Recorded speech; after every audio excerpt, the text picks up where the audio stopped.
Who owns the South China Sea? China, or is it international waters? It is divided. The, the Law of the Sea Treaty, which we took a major role in concluding, but which we have failed to ratify and therefore not part of it, has dispute resolution mechanisms which we cannot avail ourselves of because we're not part of it. There was an effort made by us at the Law of the Sea Tribunal to obtain a default judgment against China, which we succeeded in doing. The Chinese did not participate in the proceeding. It was an arbitration. It ruled that there were no islands in the South China Sea, an island defined as a body of land that can sustain human life directly without external support. That means that there is no ability of any land structure in the South China Sea to create an exclusive economic zone, and that the continental shelf extending from the Philippines, Vietnam, China, Malaysia, determines where exclusive economic zones are. But land features that are above high tide, that are visible above high tide, can have a 12-mile territorial sea. There are 48 structures that Vietnam claims do that. There are 3 structures that Malaysia claims do that. There are 9 structures that the Philippines claims do that.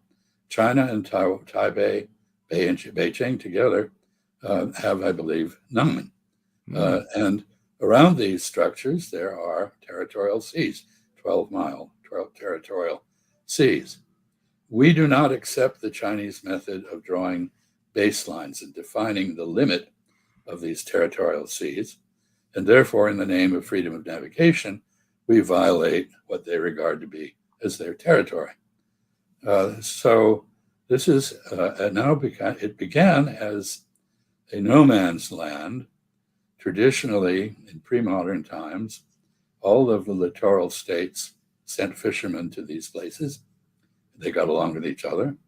The Western concept of sovereignty came in around the beginning of the 20th century in the region, and it wasn't until the 1970s and 80s that countries began to claim specific land features.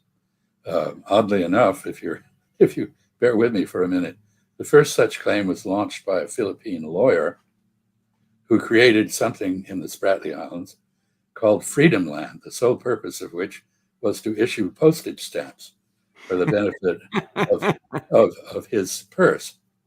He was eventually forced by Philippine President Ferdinand Marcos to yield his rights, whatever they were, probably non-existent, to these non-islands for 1 Philippine peso. And that is the basis of the Philippine claim. The Vietnamese claim is based on the French claim against China in the Second Franco-Chinese War, in which China got an agreement in a treaty at the end, relinquishing the French claims.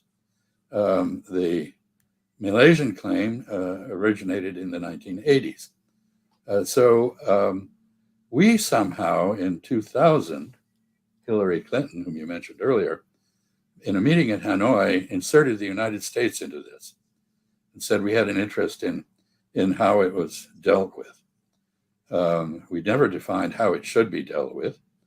The obvious thing would have been to take the Vietnamese and Filipinos and the Malaysians and put them all together in one room and have them straight out the claims they have against each other, so they could take a common stand against Chinese claims. But we didn't do that. Well, the reason... And so there is no negotiation about territorial issues. The tribunal had no authority to rule on territorial issues, sovereignty and the like. And it's a mess. And it is incendiary because US and Chinese vessels, mostly Coast Guard on the part of the Chinese, mostly Navy on our part, are contending for dominance of the region. A final point. It is said that all of this is a vital waterway for global commerce. Yes, 2/3 of the boats, the ships and the cargo that pass through the South China Sea are going to or from China. China has the largest interest in freedom of navigation of any country. And yet we claim that we are defending freedom of navigation by interfering with the Chinese presence there. So this is the US again in China's face.